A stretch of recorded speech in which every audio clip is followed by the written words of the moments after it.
Planong nuclear ni Putin biglang sumablay. Sa panahon ngayon na matindi ang gulo sa pagitan ng Russia at Ukraine, ay gumawa si President Vladimir Putin ng isang plano para ipakita na malakas pa rin ang kanyang bansa. Isang missile test na dapat sana'y magpapaalala sa buong mundo na hindi sila pwedeng baliwalain. Pero imbes na matakot ang mga tao, ay mas lalo silang nagtaka at napaisip bakit hindi lumipad ang missile. May sira ba ito o may tinatago ang Russia? Kung kaya't sa video na ito ay pag-uusapan natin ang buong kwento sa likod ng hindi natuloy na missile launch at kung bakit ito naging nakakahiya para kay Putin. Pero bago tayo magsimula ay baka pwedeng paki-like at subscribe ng video na ito. Malaking tulong at bagay na ito sa aming mga content creators. Maraming salamat po. Kaya naman simulan na natin. Sa gitna ng tumitinding tensyon sa pagitan ng Russia at Ukraine, habang patuloy na nakatingin ng buong mundo sa bawat kilos ni President Vladimir Putin, ay may isang plano sana ang Russia na layuning ipakita sa lahat na hindi sila basta-basta matitinag. Ang plano ay hindi basta military drill o simpleng pagpapalipad ng eroplano. Ito ay isang nuclear missile test na gagamit ng isa sa pinakamalalakas nilang sandata, ang Intercontinental Ballistic Missile o ICBM na tinatawag na RS-24 Ayon sa mga lumabas na ulat, ang test launch ay itinakdang gawin sa gabi ng May 19, taong 2025. Ang ibig sabihin ng ganitong klase ng hakbang ay malinaw. Gusto ng Russia na ipadama sa buong mundo, lalo na sa mga bansang sumusuporta sa Ukraine at mga kasapi ng NATO na kaya nilang maglunsad ng nuclear strike kung kinakailangan. Isang uri ng babala na sino mang humarang sa kanila ay maaaring mapahamak. Ngunit sa halip na magdulot ng sindak at takot, ang naging epekto ng planong ito ay kabaligtaran. Ang buong mundo ay hindi nasindak kundi nagtaka. Ang dapat sanang matagumpay na test launch ay hindi man lang nangyari. At imbes na tagumpay ang nakuha ni President Putin ay isa na namang pagkabigo na mas lalo pang nagpapakita ng kahinaan ng kanyang pamumuno.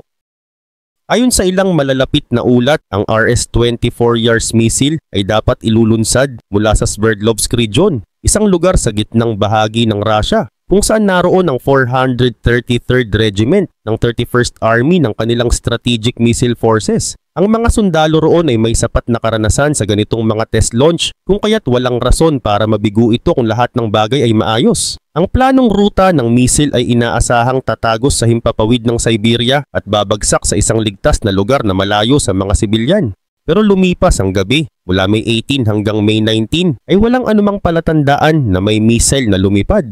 Walang putok, walang usok, walang footage, wala ring ulat mula sa mga mamamayan sa paligid. Sa mga naunang test ng Russia, madalas ay may mga ordinaryong tao na nakakakita ng liwanag sa langit o nakakakuha ng video ng paglipad ng missile. Minsan ay may mga ulat pa sa local news o social media. Ngunit nitong pagkakataon, ang katahimikan ay sobrang kakaiba. Wala ni isang larawan, video o ulat mula sa sinuman. Ibig sabihin ay walang naganap. Dahil dito ay nagsimulang umugong ang tanong, ano ba talaga ang nangyari? Dalawa lang ang posibleng paliwanag. Una, baka talagang natuloy ang launch pero sa isang sobrang liblib na lugar kaya walang sinumang nakasaksi. Posible rin na sinadya ng Russia na panatilihing lihim ang lahat na parang ghost operation. Ngunit kung iisipin, mas malapit sa katotohanan ang ikalawang posibilidad na hindi talaga ito nailunsad. At kung ito ang totoo, malaking tanong ang sumunod. Bakit? Ayon sa ilang military analysts, maaring ang dahilan ay technical problem. Noong 2023 ay 2 beses na ring nagkaroon ng kaparehong problema ang Russia sa kanilang missile tests. Sa parehong pagkakataon, ang RS-24 na ginamit ay lumihis ng direksyon at bumagsak sa maling lugar. Pagkatapos ng mga pangyayaring iyon, ay iniulat na nagsagawa ang mga Russia ng masusing pagsusuri sa bawat bahagi ng missile upang matukoy kung saan sila nagkamali. At kung ang parehong problema ay muling nangyari ngayong taon, nangangahulugan ito na may malalim na suliranin sa disenyo o teknolohiya ng mismong misil. Samantala, isang araw bago ang inaasahang pagsubok noong May 18 ay naglabas ng pahayag ang Ukrainian intelligence. Ayon sa kanila, may nakalap silang impormasyon na may planong combat training launch ang Russia gamit ang RS-24 missile sa gabi ng May 19. Sabi nila, ito raw ay bahagi ng psychological warfare ng Russia. Isang pagsubok na hindi lang para sa militar, kundi para din sa pagpapakita ng kapangyarihan sa international stage. Pero matapos ang lahat ng abiso at paghahanda, ay wala pa ring nangyari. Tikom ang bibig ng Kremlin. Wala silang inilabas na opisyal na pahayag o paliwanag. Kaya sa halip na matakot ang mga bansang kaaway ng Russia, ang nangyari ay lalo pang pinagdudahan ang kakayahan ng kanilang military forces. Sa isang panahon kung kailan mahalaga sa isang pinuno na magpakita ng kontrol at lakas, ay napahiya si Putin sa buong mundo.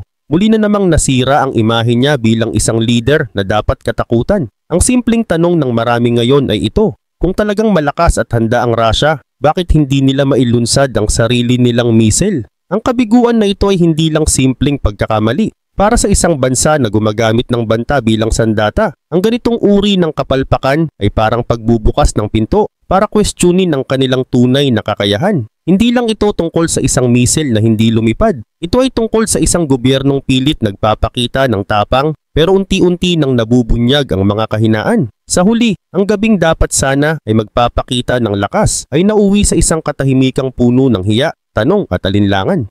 Kung babalikan natin ang pinakabagong balita tungkol sa hindi natuloy na missile launch ng Russia, makikita nating maraming nagsasabi na bago pa man ito dapat ilunsad ay nagsagawa na raw ang Russia ng mga pagsubok o pre-launch testing. Ang dahilan ng mga test na ito ay para hanapin kung may problema pa sa missile na hindi pa naayos.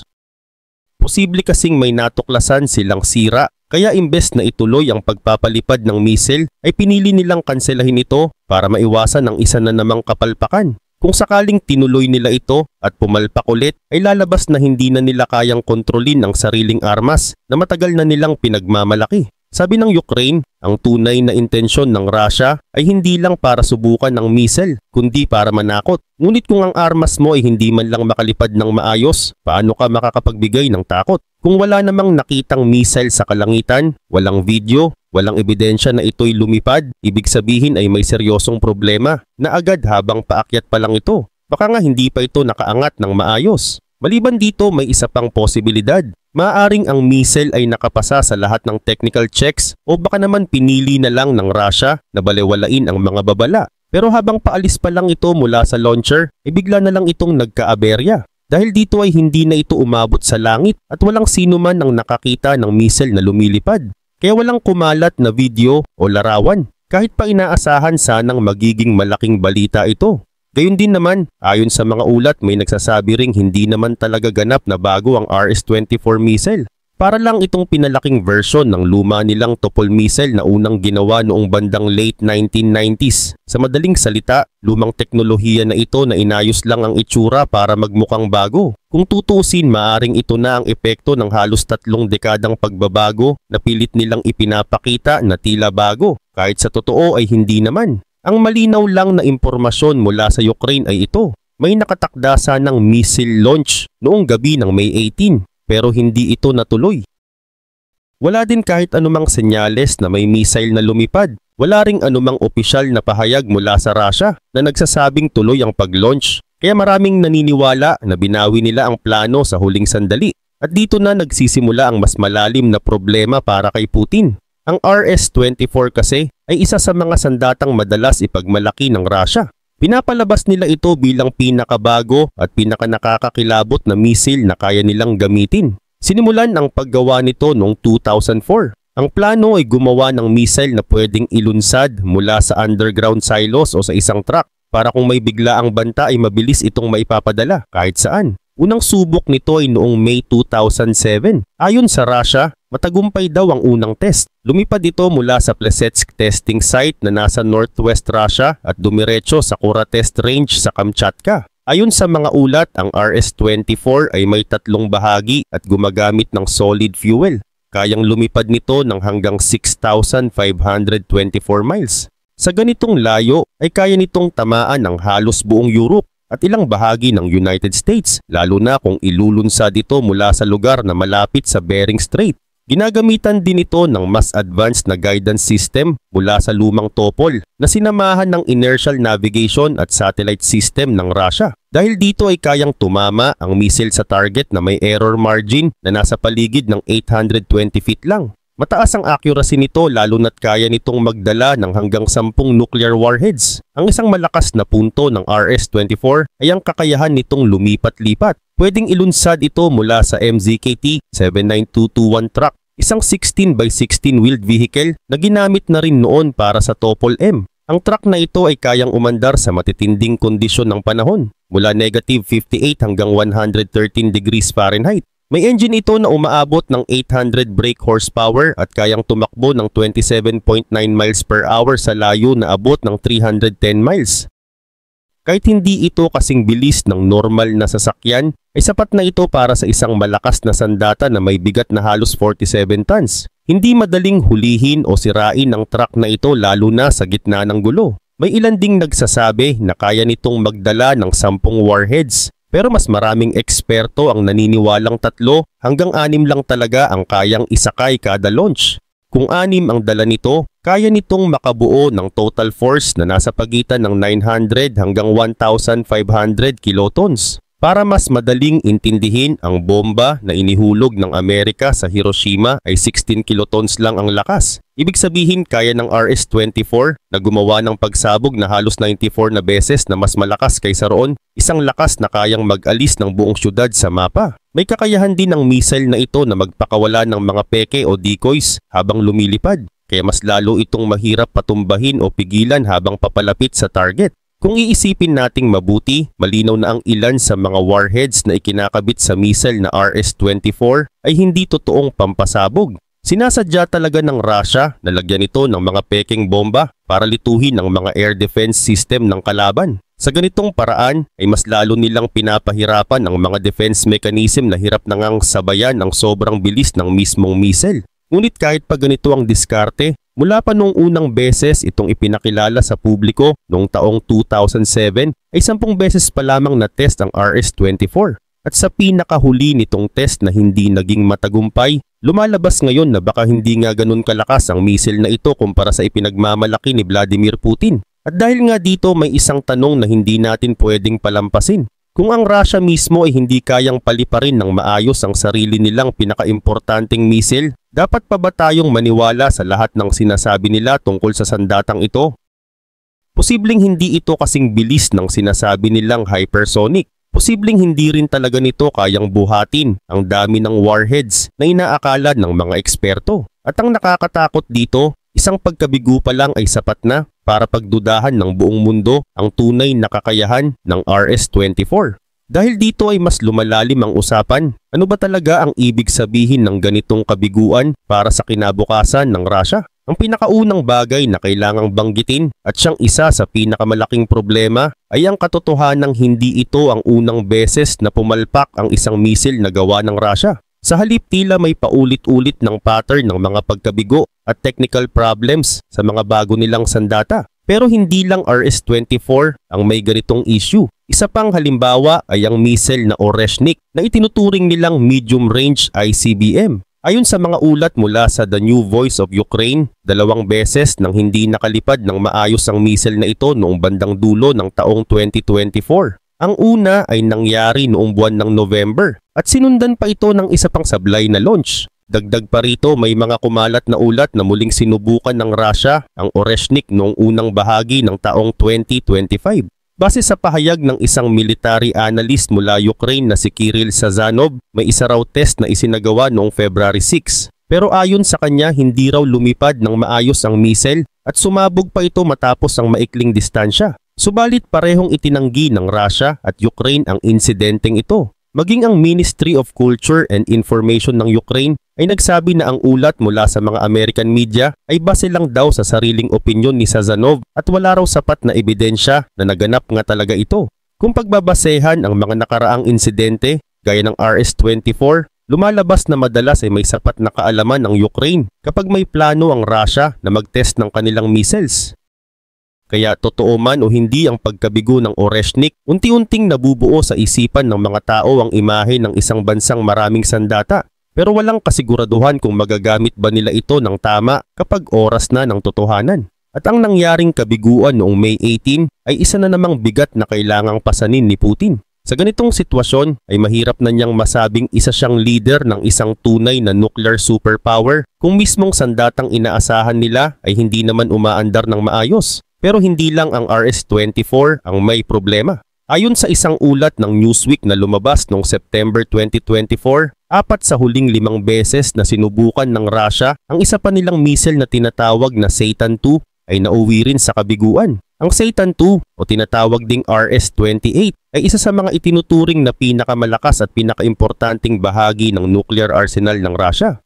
Pero sa kabila ng mataas na pagtingin dito, ay halos pareho lang din ito ng problema ng RS-24. Nahihirapan din itong makalipad ng maayos. Sa mga satellite image mula sa Plesetsk test site ay malinaw ang laki ng pinsala na iniwan ng isa sa mga sablay na launch. Isang napakalaking hukay na may lapad na aabot sa 196 feet ang nakita sa mismong testing area. Bukod pa rito, napansin din na may mga bagong nasirang bahagi sa paligid na wala roon sa mga naunang larawan mula sa satellite. Batay sa ulat ng Newsweek, malaki ang posibilidad na ang sanhi ng pagsabog ay ang mismong liquid fuel engine ng missile. Kung ito nga ang totoo, napakalaking problema ito hindi lang sa pagkasira ng kagamitan, kundi sa posibilidad ng mas malalang sakuna. Isipin mo na lang, paano kung may nuclear warhead ang missile na yon sa oras ng insidente? Totoo, hindi basta-basta sasabog ang nuclear part kahit magkaaberya. Pero hindi pa rin ito ligtas at lalong nakakabahala dahil mismo sa loob ng Russia nagaganap ang mga ganitong aksidente.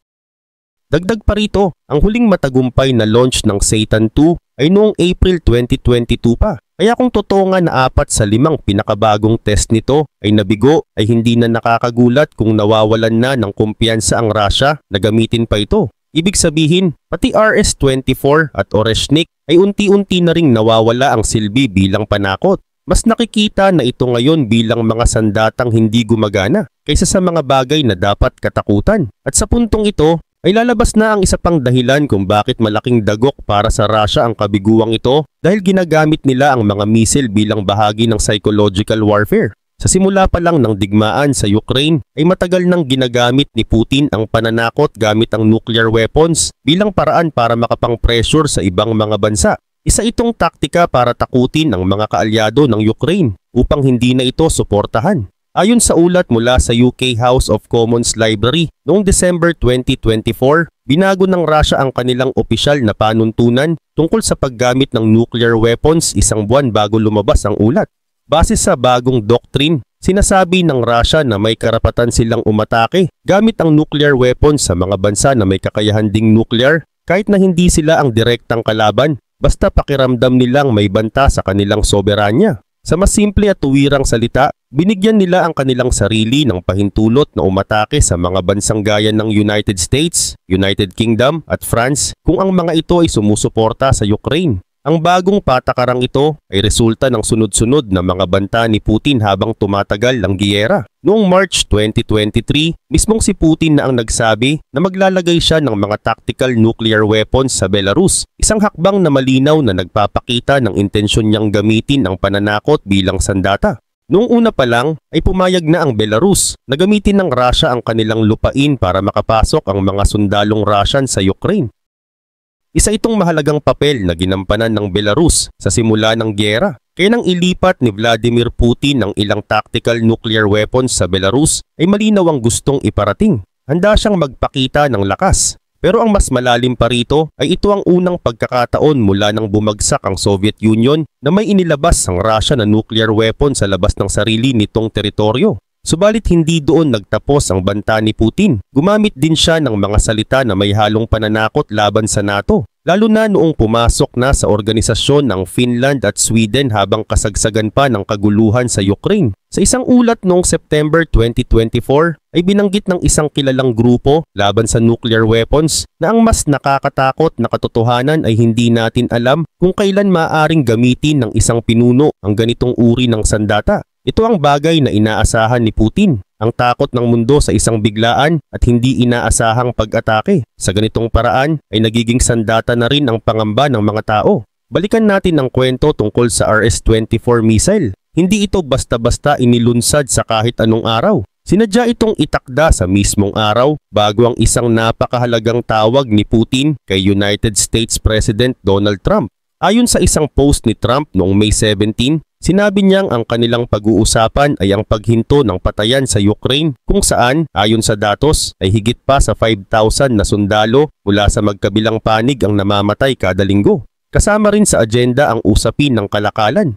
Dito natin makikita na tila nagsisimula ng mawalan ng pasensya si Trump sa patuloy na pag-atras at pagkabigo ni Putin sa negosasyon para sa tigil putukan. At mukhang ang RS-24 launch ay bahagi ng plano ni Putin na magsilbing tahimik ngunit malakas na mensahe, isang paalala na hindi siya dapat balewalain. Pero sa halip na maging matagumpay ay hindi man lang umangat ang missile sa himpapawid. At dahil dito ay sabay ring bumagsak ang kanyang plano na gamitin ito bilang alas sa usapan nila ni Trump.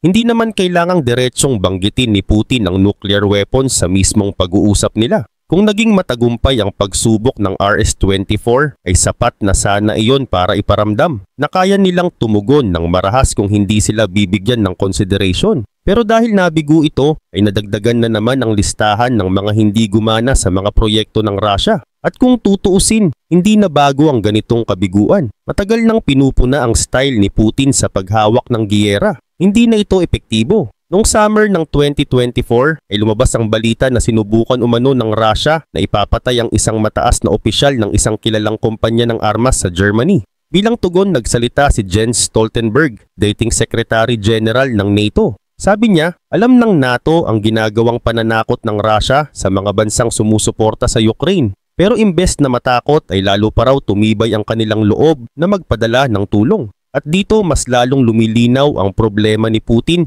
Ang mga banta niya sa halip na takutin ng iba ay nagiging dahilan pa para mas dumami ang gustong tumulong sa Ukraine. Ilang beses na niyang binanggit ang kanyang mga tinatawag na red line o mga limitasyong hindi raw dapat lampasan ng ibang bansa. Pinagbawalan niya ang pagpapadala ng mga armas sa Ukraine pero hindi ito sinunod. Binalaan niya ang mga bansang gustong magbigay ng long-range missiles o F-16 fighter jets pero dumating pa rin ang mga ito. Ilang beses na siyang nangamba, nagbabala at nanakot, minsan pa nga ay may kasamang nuclear threats pero tila hindi na siya gaanong pinapansin. Dahil sa mga paulit-ulit na kabiguan ng kanyang mga missile system gaya ng RS-24 ay unti-unti na ring nawawala ang dating takot ng mundo sa lakas ng Russia. Oo, totoo na maraming warheads ang kanilang hawak. Sa teorya sapat ito para magdulot ng malawakang pinsala. Pero kung ang mga missile na dapat magdala ng mga ito ay hindi naman umaandar ng maayos, hindi na rin ganoon kaepektibo ang banta. Isipin mo na lang ito bilang isang suntok na sobrang lakas pero may pilay ang braso. Kahit gaano kalakas ang lakas ng kamao, kung hindi ito makakarating sa kalaban ay wala rin itong epekto.